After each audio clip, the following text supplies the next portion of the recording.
Alegra-nos pelos dias em que nos afligiste e pelos anos em que vimos o mal. Apareça a tua obra aos teus servos e a tua glória sobre seus filhos. E seja sobre nós a formosura do Senhor nosso Deus, e confirma sobre nós a obra das nossas mãos. Sim, confirma a obra das nossas mãos. Salmos 90, 15 a 17. Para entender este salmo, você deve observar sua borda preta. Lembre-se das tristezas de Moisés, o homem de Deus que viu uma geração inteira morrer no deserto e foi negada a admissão dele na terra prometida. O homem Moisés foi grandemente afligido. Eu quase poderia chamá-lo, no que diz respeito à sua vida no deserto, um homem de dores e experimentado no sofrimento. Ele cavou o deserto até se tornar um cemitério, pois viveu em meio a 40 anos de funerais. Este 90º salmo está saturado com as dores de uma geração sentenciada, pela qual se poderia dizer com verdade: somos consumidos pela sua ira, e pela sua ira somos perturbados. Observe que a primeira palavra desse doloroso salmo é: Senhor, tu tens sido a nossa morada. Como se tocado pela vara, o sofredor se lembrasse de seu pai. O hipócrita sempre invocará a Deus? Não, mas quando Deus trata rudemente com ele, ele vai chutar, ele vai espernear, ele vai fazer pirraça, ele vai lutar contra os aguilhões, ele vai recalcitrar contra os aguilhões. Mas o Filho de Deus, quando é ferido, volta-se para a mão que o feriu e clama: mostra-me por que contendes comigo. Se raposas e lobos estão rondando e o cão pastor aparece, eles vão para lá e para cá o mais longe que podem.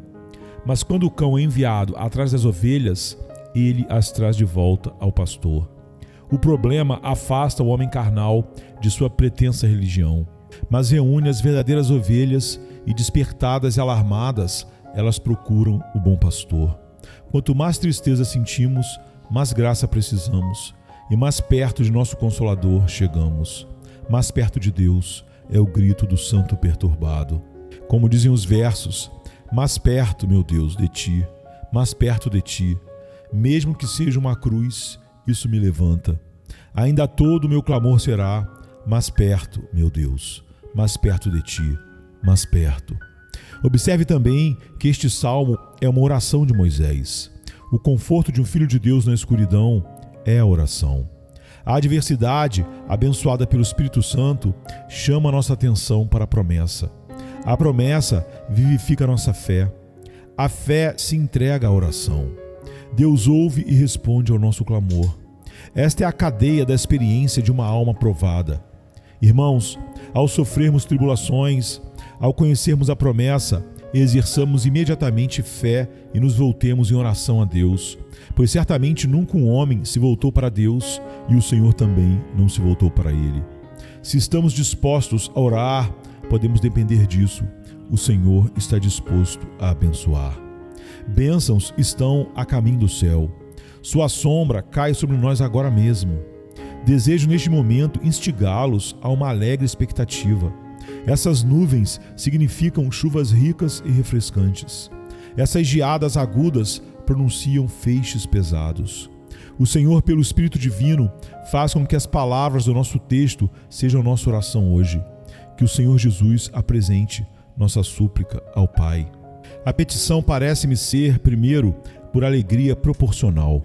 Alegre-nos pelos dias em que nos afligiste e pelos anos em que vimos o mal. Em segundo lugar, nossa oração é por uma alegria peculiar, uma alegria que é descrita nos versículos 16 e 17. Apareça a tua obra a teus servos e a tua glória a seus filhos. E seja sobre nós a formosura do Senhor nosso Deus. E confirma sobre nós a obra das nossas mãos. Sim, o trabalho das nossas mãos o confirma. Então, amados, nossa oração hoje, como igreja e povo de Deus, deve ser por alegria proporcional. Para que nosso Deus, que encheu um prato da balança com tristeza, encha o outro prato com graça até que se equilibrem. Visto que ele derramou de sua taça gotas de absinto, rogamos a ele que meça a mesma quantidade da consolação do amor pela qual nossos corações serão consolados. Que nosso Deus da aliança, que nos castigou pesadamente, agora nos reviva graciosamente. Começamos aqui notando que, evidentemente, a oração deseja uma alegria da mesma origem da tristeza. O Salmo atribui claramente a tristeza ao Senhor. Tu transformaste o homem em destruição e disseste: voltem, filho dos homens. Somos consumidos pela tua ira e pela tua ira somos perturbados. Deus é visto nos lutos. A morte vem distintamente de seu comando e as causas secundárias são deixadas para trás. Como temos uma ideia distinta de que a tristeza vem de Deus, nosso texto expressa um desejo igualmente distinto de que a alegria venha de Deus. Imploramos por conforto divino sob disciplina divina. As palavras da oração são eminentemente simples e infantis. Alegre-nos. Elas parecem dizer: Pai, Tu nos deixaste tristes, agora nos alegre. Tu nos entristeceste gravemente, agora, pois, Senhor, regozija-nos de todo o coração.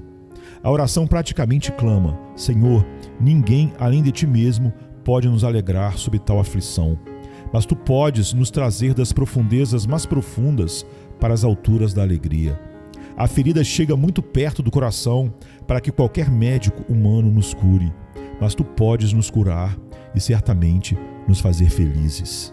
A oração está cheia de esperança, pois não diz apenas: conforta-nos, sustenta-nos, mantenha nossas cabeças fora da água, nos impeça de afundar em desespero.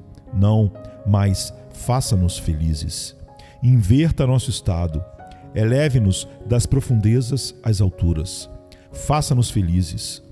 Ouço a música da esperança afogando a discórdia do medo, o desespero do medo, as canções de uma fé alegre elevando-se acima das lamentações fúnebres da dor. O apelo é somente ao Senhor. Moisés suplica ao próprio Jeová que acenda as lâmpadas de alegria dentro dos tabernáculos de Israel, no Santo dos Santos de nosso coração. É uma tristeza saudável que o Senhor envia, e é uma alegria igualmente segura que Deus dá. Se nós mesmos nos alegrarmos, somos meros imitadores de alegria. Se os bens exteriores nos alegram, talvez não sejamos melhores do que o rico tolo da parábola. Mas se nosso Deus nos faz felizes, podemos nos encher de prazer e não temer consequências ruins. O vinho do reino alegra, mas nunca embriaga. O pão de Deus fortalece, mas nunca farta e faz mal. Nem orgulho, nem mundanismo, nem descuido vem de banquetear-se à mesa de nosso Deus. Vem então, vamos juntos respirar esta oração. Faça-nos felizes. Vamos parafrasear a expressão assim: Senhor, Tu és o Criador de todas as coisas. Faça-nos felizes. Pela Tua palavra, Tu fizeste a luz. Iluminai-nos. Tu vais refazer esses céus desgastados e a terra muito poluída e corrompida por nosso pecado. Vem então e renove-nos e restaure-nos a alegria da sua salvação. O paralelo está muito na fonte a qual tanto a tristeza quanto a alegria são atribuídas. Senhor, faça nossos verões e nossos invernos, nossas calmarias e nossas tempestades, pois tudo é bom se vem de Ti, e é nossa alegria que nossos tempos estejam em Tuas mãos. Mas agora observe que uma proporção é insistida. Alegre-nos de acordo com os dias em que Tu nos afligiste e os anos em que vimos o mal. Esta é uma oração original, cheia de pensamento e esperança. Verdadeiramente, também é uma oração filosófica, que está de acordo com as harmonias da natureza e consoante com todos os caminhos de Deus. Disseram-me que nos lagos escoceses, a profundidade do lago é quase sempre igual à altura das colinas circundantes. E acho que ouvi dizer que o mesmo vale para o grande oceano, de modo que a maior profundidade é provavelmente a mesma que a maior altura. Sem dúvida, a lei do equilíbrio se manifesta de mil maneiras. Tomemos um exemplo no ajuste de dias e noites. Uma longa noite reina sobre o norte da Noruega. Nesses meses de inverno, eles nem veem o sol, mas marque e admire o verão deles. Então o dia bane completamente a noite e você pode ler sua Bíblia à luz do sol da meia-noite. Longas noites de inverno encontram compensação em um perpétuo dia de verão. Há um equilíbrio sobre as condições dos povos de diferentes terras. Cada país tem suas desvantagens e suas vantagens. Eu acredito que é assim com a vida do povo de Deus. Aí também o Senhor mantém um equilíbrio. Assim como os sofrimentos de Cristo abundam em nós, assim também a nossa consolação abunda em Cristo. O grande Pai permite que alguns sejam pequenos em Israel. Eles não são menos queridos para Ele por isso. Tais são como peixinho que nada em um lago proporcional ao seu tamanho. Nenhuma grande tempestade varre o pequeno riacho. Suas ondulações e sua calmaria agradam seus pequenos habitantes. Outro dos filhos de Deus é feito para um serviço amplo. Ele pode ser comparado ao Leviatã, para quem o oceano está preparado, com ondas, tempestades e furacões na devida proporção. O grande arquiteto desenha tudo em escala. Enquanto algumas vidas são sabiamente organizadas em pequena escala, outras são moldadas para esferas mais amplas e feitas para fazer seu curso nas grandes águas. Estes têm maiores tribulações, mas também têm maiores consolações. Deus sabe como administrar a todos nós e temos cada um lugar em seus pensamentos.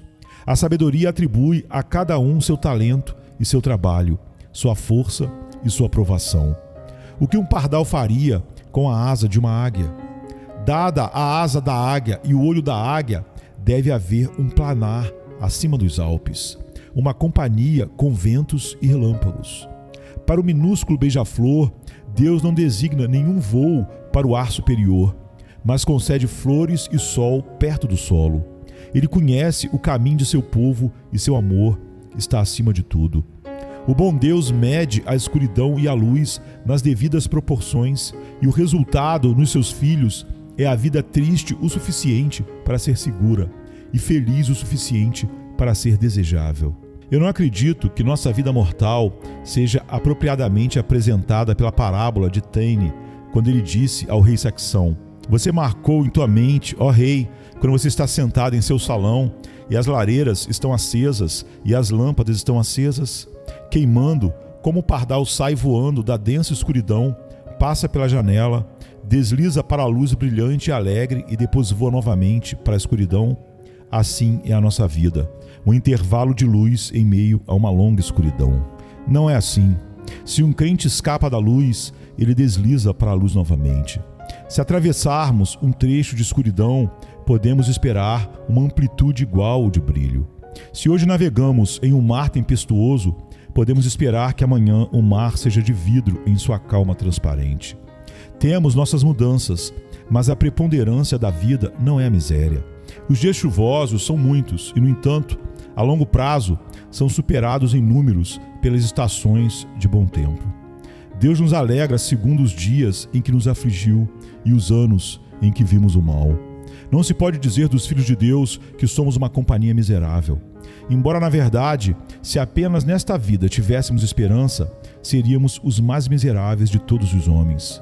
No entanto, como essa esperança é certa, somos de todos os homens os mais felizes. Não diremos, quando a vida terminar aqui embaixo, que era uma coisa má ter vivido para Jesus aqui. Temos a promessa da vida que agora é, bem como da que está por vir. Feliz és tu, ó Israel. É para o presente e para o futuro. Deus nos abençoou e nós somos abençoados.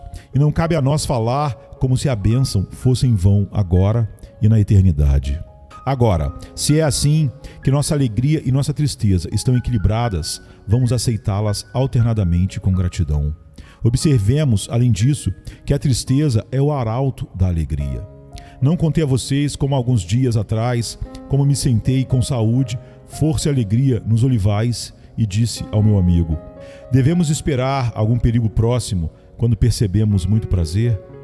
A apreensão foi logo justificada, como tem sido muitas vezes. Mas não esqueçamos o outro lado desta verdade. Podemos esperar alguma misericórdia perto de quando estivermos curvados com a mais pesada dor. Entre as cinzas da tristeza encontraremos brasas vivas de alegria. A dor é o mensageiro de Deus, a vara negra, enviada para intimar que na majestade de sua graça o Senhor está se aproximando de nós. Primeiro haverá para nós, como houve para Israel, o som das rodas dos carros do Egito e o clamor de seus cavaleiros, e uma descida às profundezas do mar. Então virá o retumbante e profundo grito de vitória esquecido. A ira do faraó, a escuridão da noite e a marcha através do Mar Vermelho devem preparar o caminho para o tamboril de Miriam e o alto refrão. Cantai ao Senhor, porque gloriosamente triunfou. O cavalo e seu cavaleiro foram lançados ao mar. Israel deve fazer tijolos sem palha antes que Moisés venha.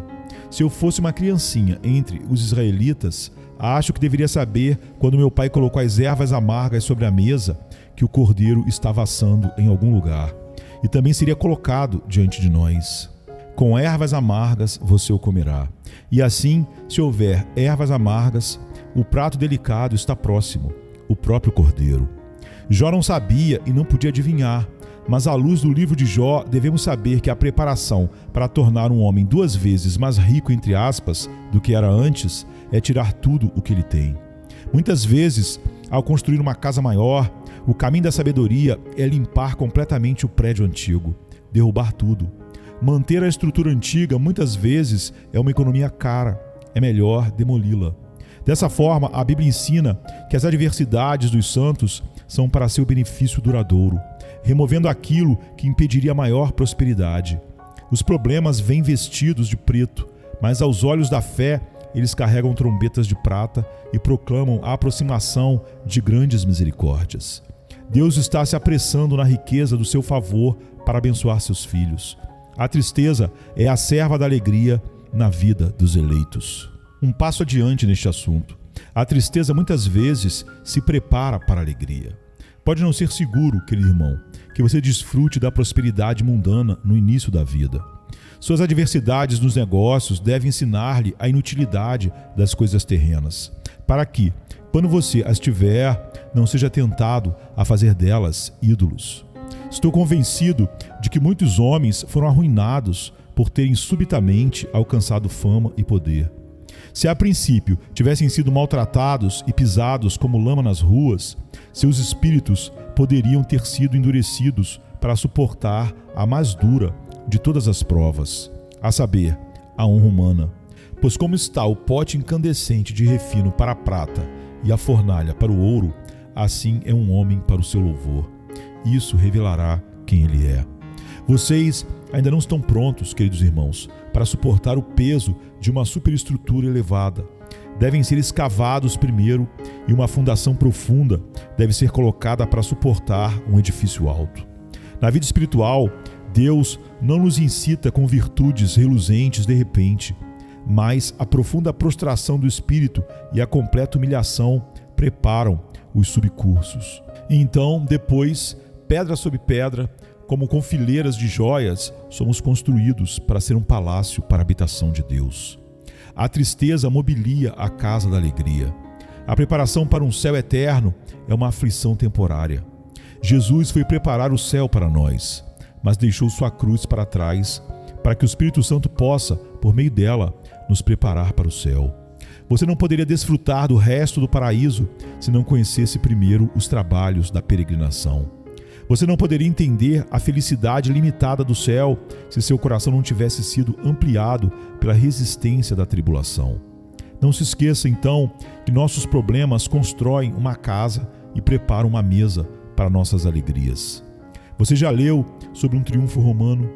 Você já olhou para a via sacra que levava ao Capitólio? Lá, quando o dia da celebração e triunfo chegava, as pessoas se aglomeravam ao longo da estrada. Todos os telhados das casas estavam carregados. No topo das chaminés haviam homens, enquanto pelo caminho sagrado, entre aspas, cavalgava o conquistador romano, puxado por cavalos brancos, entre o toque das trombetas e as aclamações trovejantes de miríades. Que glória, que renome! Os milhões de Roma fizeram o máximo possível para coroar seu herói. Mas havia para ele muitas batalhas antes daquela hora de glória. A vitória precisa de conflito como prefácio. As cicatrizes do conquistador são suas mais verdadeiras condecorações. Suas feridas são seus melhores certificados de valor. Porque ele foi sufocado com a poeira e contaminado com o sangue da batalha, portanto, o herói ficou ereto e todos os homens lhe prestaram reverência. Deve ser assim na condição atual das coisas. Nenhum homem pode usar a guirlanda antes de lutar. Como dizem os versos, claro que devemos lutar se quisermos reinar. Aumenta a nossa coragem, Senhor. O caminho para a coroa é pela cruz. O ramo de palmeira não chega à mão ociosa. O caminho da dor é só esse caminho. Leva ao lugar onde a tristeza é desconhecida. Mais uma vez, deixe-me dizer a vocês, queridos amigos, há uma conexão tão grande entre tristeza e alegria que nenhum santo jamais tem uma tristeza que não tem uma alegria envolvida nela. É uma ostra áspera, mas uma pérola está dentro dessas conchas, se você apenas procurar. Não pense que zombo da dor dizendo que é a casca da alegria. Longe disso, eu consolaria a dor afirmando solenemente que dentro do envelope negro da aflição há um precioso sinal de amor de Deus. Tenha certeza disso. Encontramos o tesouro da comunhão com Cristo no vaso de barro da dor. Pedimos para ter comunhão com Jesus em seus sofrimentos, e não podemos fazê-lo a menos que soframos. É uma alegria lembrar em nossa aflição que por essas coisas somos feitos como nosso Senhor e conformes à sua imagem. Se houvesse apenas esse conforto, bastaria para adoçar todo o sofrimento. Além disso, geralmente há com tristeza uma manifestação do Senhor em meio à nossa fraqueza. Conheci muitas formas de felicidade, mas acho que, no geral, considero a mais pura e doce a de desmaiar de fraqueza no peito de Jesus e morrer em sua vida. Não ser nada, nada e apenas deitar a seus pés. Ser como um lírio quebrado no caule e, portanto, tomado em sua mão. Esta é uma felicidade indescritível. O amor do Senhor para com seus pobres e aflitos é mais delicado e terno. Ele carrega os cordeiros em seu seio. Fraqueza favorecida por ser assim colocado no céu do seio de Jesus. Gosto de me esconder sob as asas divinas, como um pintinho sob a galinha, encontrando-me, perdendo-me em Deus. Achei precioso sentir que não há mais forças para sofrer e, portanto, devo morrer na vontade divina. Certo é que em toda tribulação há consolações, assim como toda noite tem suas próprias estrelas. Estou certo, queridos irmãos e irmãs, vocês que hoje mais sofrem pelos falecidos possuem uma alegria que supera o seu luto. É uma grande tristeza perder um pai, mas é uma alegria maior saber que seu pai não está realmente perdido, mas transladado aos céus. É uma grande dor separar-se de um verdadeiro irmão e companheiro de trabalho, mas é uma felicidade saber que ele foi promovido à nobreza dos céus. Cada um de nós pode dizer de nosso amigo falecido: vamos para que morramos com ele, como disseram os apóstolos. Esses bons homens, chamados antes de nós, têm vantagens sobre nós. Eles são preferidos antes de nós. Eles viram primeiro o Rei em sua beleza. Um deles, tão próximo a mim no ministério, alcançou recentemente sua recompensa diante de seu Pai espiritual. Aquele que era minha alegria e coroa chegou agora no céu antes de mim. Em verdade, há primeiros que serão os últimos. Nosso apego ao invisível é fortalecido pela partida de nossos irmãos. Temos mais no céu para amar, mais encontros fraternos para antecipar, e assim temos novos vínculos com o Eterno. Eu não disse verdadeiramente que toda tristeza contém uma alegria? Mais uma vez, chegará o dia em que todas as tristezas do envio de Deus serão vistas como alegrias. Ouça isso. Por alguma estranha alquimia, conhecida apenas pelo Rei eterno, imortal, invisível, nossas tristezas serão transformadas em alegrias. Você vê isso em seus próprios lares. Eu cito porque é a própria metáfora do Senhor. Uma mulher, quando ela está em trabalho de parto, tem tristeza porque sua hora chegou.